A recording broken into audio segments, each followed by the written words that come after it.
Hey everybody, going live for a weekly live training every Tuesday at 6:30 p.m. Central Time. I got a really cool topic for you guys that's really can be a game changer for you in terms of your results. So what we are talking about today is why you should fuel yourself during your workouts for best muscle gains, strength gains, and fat loss.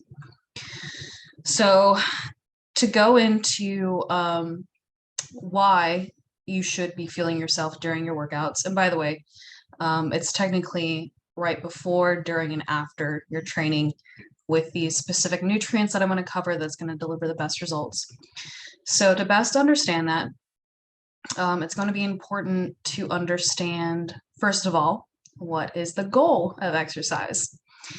And I've covered this in our group before, but the goal of exercise, some of you guys might answer in more simple terms like, my goal is to gain muscle and strength, boost performance, and lose fat. But that's actually more so the result of exercise. Like that is what happens after, effective exercise, if you're actually working out effectively. But at its core, the goal of exercise is to stimulate an adaptation in either your performance, which comes from your central nervous system, predominantly at least, an adaptation in muscle size, which is hypertrophy, and cardiovascular fitness. So then the next question would be, how do you stimulate those adaptations? You stimulate those adaptations by progressive overload. And progressive overload is more easily achieved if you can perform well. So real quick, what is progressive overload? To put it as simple as possible, progressive overload is basically progressively getting stronger. Or whether that is like stronger strength, stronger cardiovascular system, but specifically with weightlifting, progressive overload is being able to do more weight on a particular exercise or more reps. That is progressive overload, and that is what drives those adaptations. So then, and like I said, progressive overload is more easily achieved if you can perform well. So then the next question would be, how do you perform well? Well, you have to have the fuel your body needs to exert itself powerfully for an extended amount of time so that you can adequately challenge your strength, your muscle fibers, and cardio threshold. And with HIIT, high intensity training, which is how I teach you guys how to train not only effectively, but also efficiently, so that you only have to lift two times a week to maximize your gains in strength, muscle gains, fat loss, cardiovascular improvement. With high intensity training, you're going to be tapping into 3 different energy systems. There are 3 total that your body uses. And those are the phosphagen pathway, which is creatine phosphate predominantly, the glycolytic pathway, which is glycogen, pay attention to that, and the oxidative pathway, which is oxygen. And together, all 3 are known as the energy systems. So for all 3 of those energy systems, you need the appropriate fuel sources in order to perform your best and therefore achieve progressive overload more easily, which will deliver your best physique. So in just a moment, I'll be outlining what nutrients you're going to need to fuel yourself in those ways so you perform optimally and get the best results from there. Now, I want to say, so the majority of these nutrients apply, and these concepts, nutrients and concepts apply to both men and women. But some of these will be, in some ways or another, substantially more important for women. So even in those parts, men, if you're listening, watching, I would still encourage you to still pay attention to those parts and those principles, because no matter what, you're going to have some woman in your life, whether it's your mother, your sister, your aunt, your future daughter, whatever. So it can be invaluable to the women in your life if you know these things and you can help them in this way as well. But like I said, a lot of these apply to men as well. So real quick, before I get into all of them, outside of, my own research, my own education and my certifications, a lot of these following tips I did learn from Dr. Stacy Sims in her book Roar. It's a really good book that I recommend.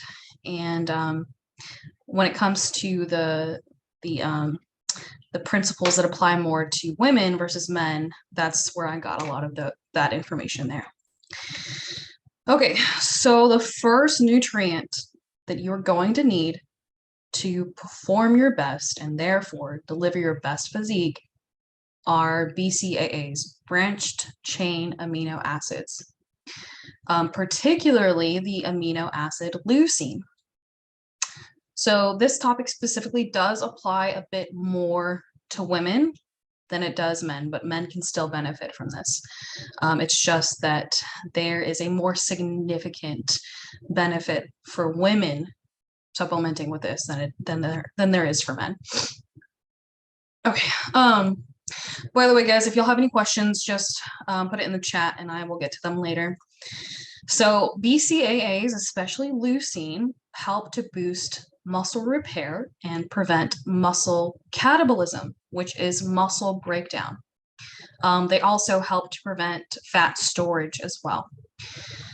So muscle breakdown and a propensity to store fat during and after intense exercise isn't limited to women, but women have a much higher risk for this occurring because they respond to physical stress differently, especially during their luteal phase of their menstrual cycle.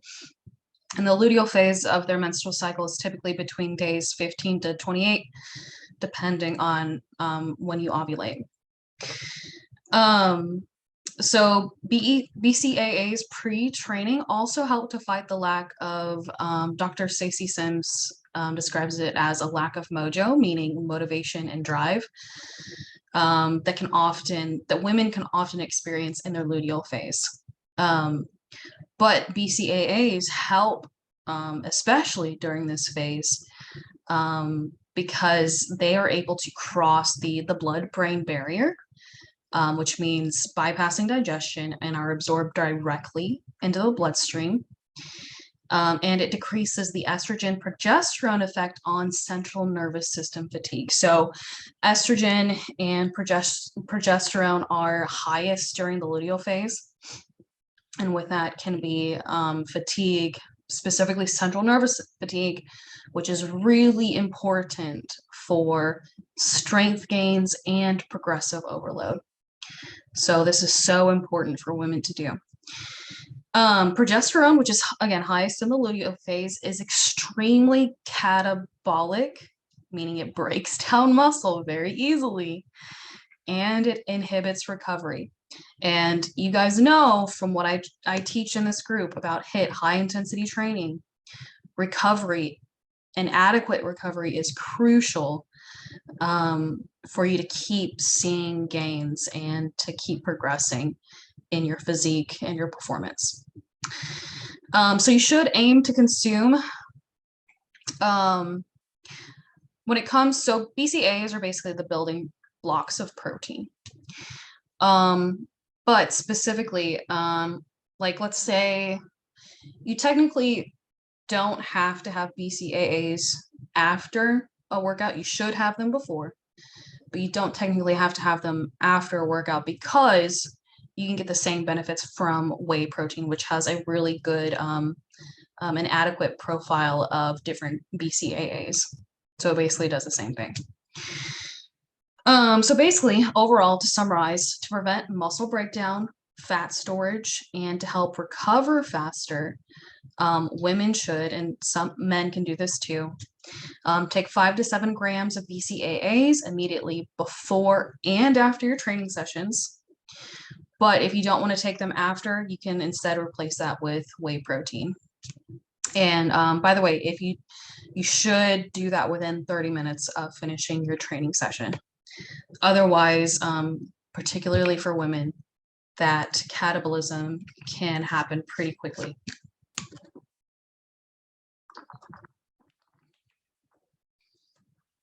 Okay, so the next nutrient that you are going to want to supplement with or have to maximize your performance and all that cool stuff are fueling up with carbohydrates during your training session. Now, I know a lot of people, when they think of getting in shape, they're like, oh, exercise is meant to burn calories so that I can get leaner. And while that can be approached in some training methods, if you are training with HIIT, which is, high intensity, you have to have adequate fuel in order to perform your best. And remember, when you perform your best, you can more easily attain progressive overload, which is going to ensure that you're constantly achieving progress in terms of strength gains and muscle gains and fat loss and cardiovascular benefits. So if that's okay, so let's say you're doing walking as exercise. Do you have to consume carbs? No. In fact, you can use walking, which is a low intensity, steady state cardio, so to speak. It's very easy on the body, and so it doesn't have a lot of demands. So you don't have to refuel, during or after a low intensity walking session. Unless you're walking for hours and hours and hours, then yes, you are going to want to refuel in that scenario. But the distinction that I'm trying to make is it's not necessary in that situation, but in high intensity training, it absolutely is to refuel with carbohydrates. So carbs during training is important for both men and women. So everyone pay attention. Though, again, they are especially important for women due to women's propensity to break down muscle sooner. So for intense exercise, specifically HIIT, you need to fuel to perform optimally. You hit the wall, so to speak, and can't continue your training when glycogen levels in your liver is depleted. So if you've ever had that training session where this applies more so to intermediate and advanced lifters. So you guys will be familiar with this feeling where, you might be like midway through your training and you don't feel like you can give your best, like your energy is zapped. And it basically feels like you hit this wall. Like it doesn't matter how hard you try to make yourself to perform your best, you can't. That is hitting a wall in your training. And that happens when glycogen in your liver is depleted. So that's a bad thing. We don't want that to happen. So you will perform better if you keep your glycogen levels. By the way, glycogen is a carb. There are different types of carbs. There's glucose, fructose, sucrose, a bunch of different types of carbs. Glycogen is a carbohydrate. So you will perform better if you keep your glycogen levels up both before your training and during your training. When muscle glycogen stores are used up, that's when exhaustion occurs. That's when you hit the wall. And so I found this so interesting when I learned about this. Muscle glycogen depletion occurs about 2 hours of continuous low intensity training. So think of walking. 2 hours of walking, casual walking, will fully deplete your muscle glycogen levels. But the muscle glycogen levels, that depletion occurs within 15 to 30 minutes of high intensity training. So if you're training like I teach, training to failure, taking every set to failure, just doing one set per exercise, because we know the science says that is all that you need to maximize strength gains, muscle gains, and body composition leanness. So even when you train that way, train to failure, very high intensity, just doing one set to failure, 15 to 30 minutes in, if you're not refueling yourself with carbohydrates or you didn't consume enough beforehand, your glycogen levels are depleted and you're going to tank. You're not going to be able to perform well from there.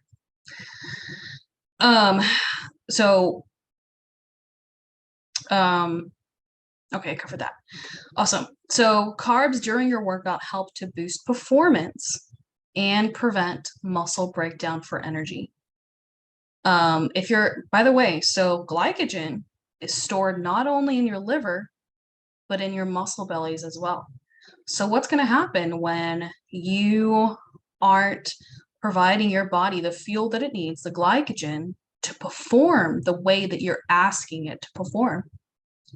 Well, it's going to start to break down your muscles to turn that into glycogen. That is bad. We do not want that to happen because, chronic exposure, so to speak, of this continuing to happen during your workouts, long term is going to make you weaker and it's going to make your muscles smaller. So you're basically going to be sabotaging yourself. So with that said, you can consume different types of carbs.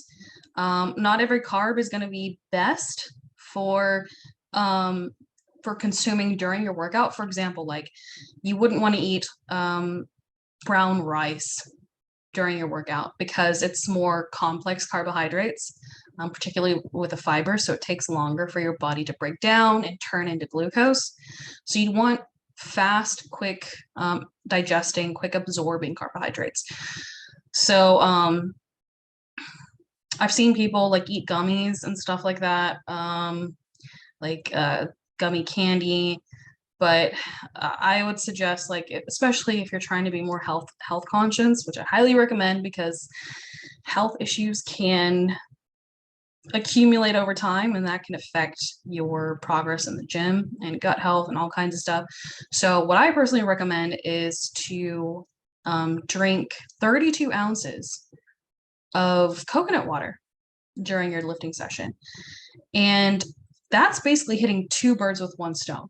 Because coconut water not only provides your body with quick absorbing carbs, but it also helps to rehydrate your body because of all of the electrolytes in it, which is also going to contribute to a pump, giving your muscles that, full look that a lot of people love.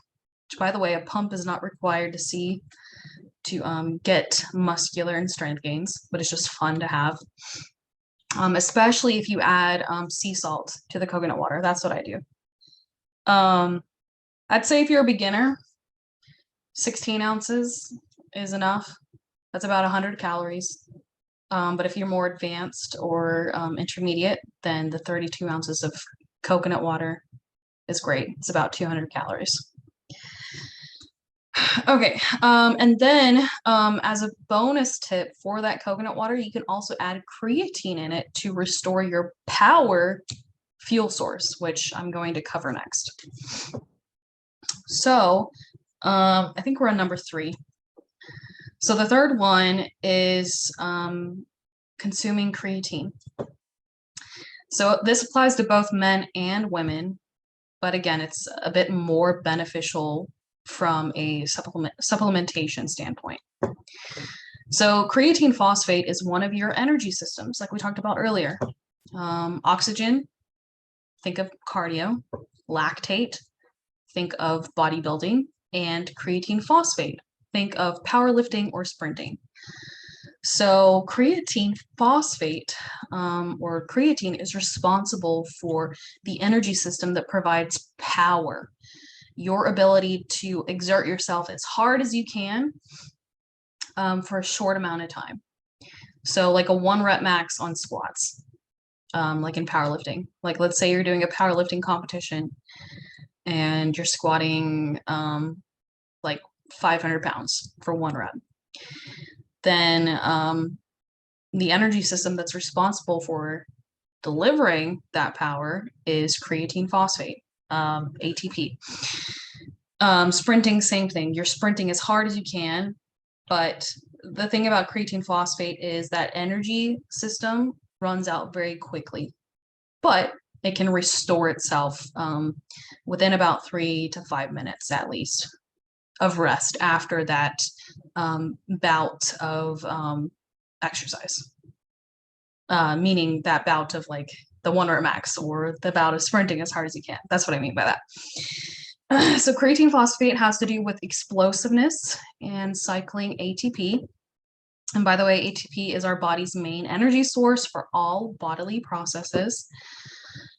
When you see low creatine in someone's bloods, that means that they don't have another, when it comes to exercise, they don't have another gear to kick into. Like, I guess not everybody drives stick shift on a car, but say you're on the highway and you want to pass someone who's going slow. You downshift into, like if you're in a 6th gear car, you're on the highway, you're probably in 6th gear, you downshift to gear number 4. And you suddenly have all this power where you can accelerate really quickly. That is what creatine phosphate does. So when you have low creatine levels in someone's blood, they don't have this ability to downshift, so to speak, to kick into another gear.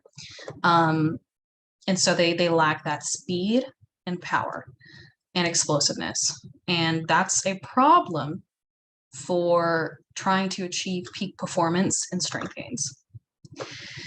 So as a performance tip, specifically, but not limited for HIIT, you should take 5 grams of creatine daily with food on rest days. And you should also take it both before and after your training sessions on your workout days, because studies have shown that timing your creatine supplementation accordingly delivers the best results. So if you think about it, like, let's say you're training HIIT and you know how to train to failure. You're going to want that creatine beforehand so that you're providing your body one of the energy sources that it needs to perform optimally. And then you've taken all of your sets to failure, you're done with your workout. Well, you've likely depleted, at least to some degree, your creatine levels. So you're going to want to take another dose after as well. And then, so I wanted to give you guys a quote from Dr. Stacy Sims. I read one of her blogs and I found this quote really informative, and I thought you guys would like it as well.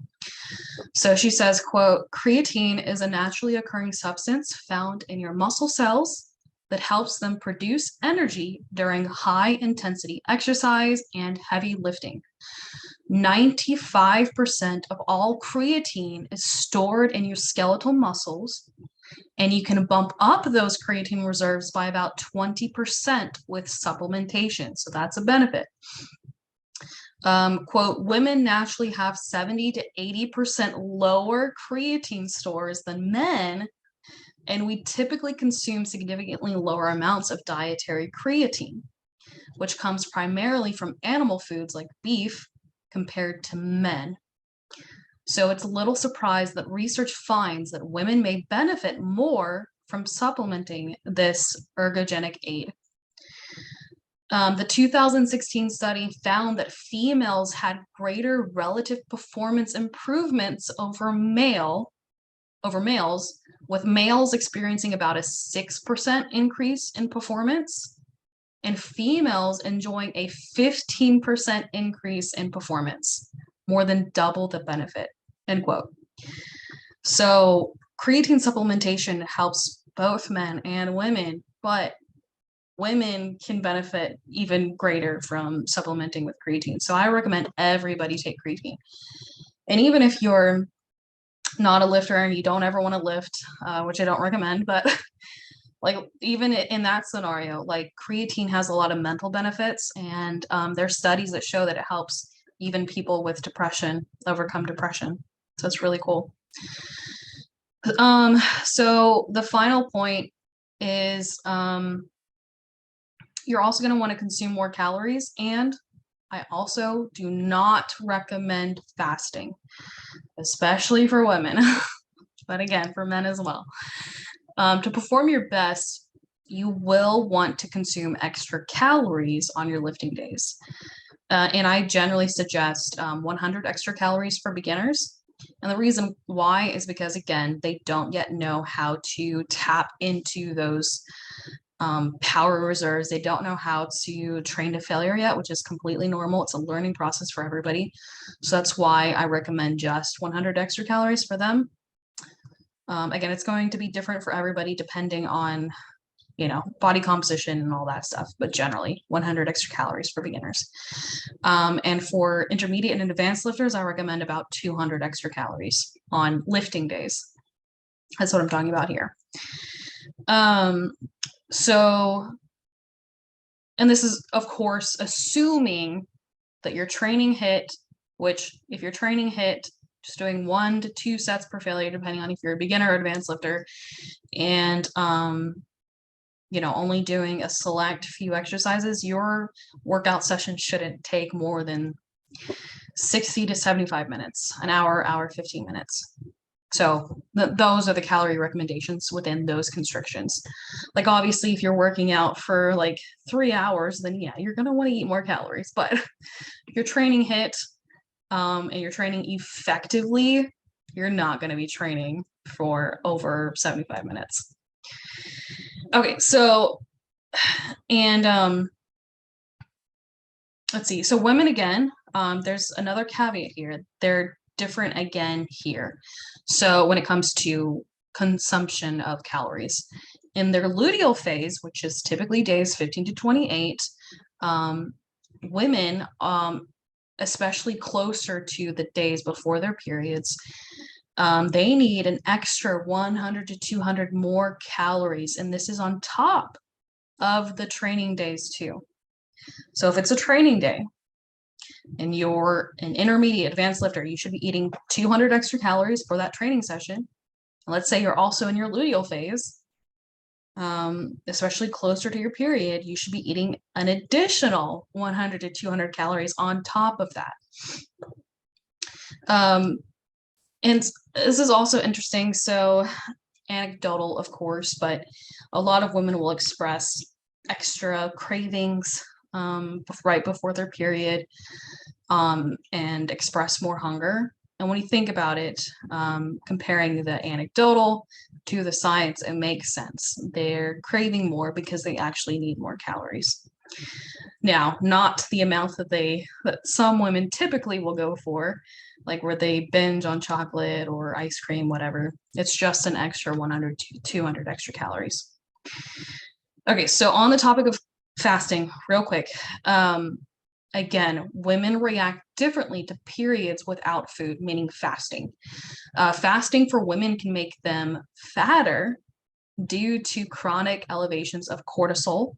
And we know that chronic cortisol, elevated levels of cortisol, stores fat. So women, they just respond differently to the stress of not eating than men do. The vast majority of studies on fasting and that show the benefits of autophagy, improved mood, etc., those studies are done on men, not women.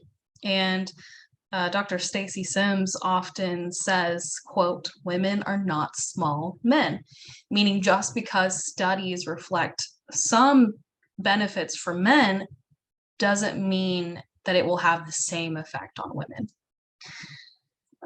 So in general, even for men, I don't really suggest fasting because there's nothing really special about it.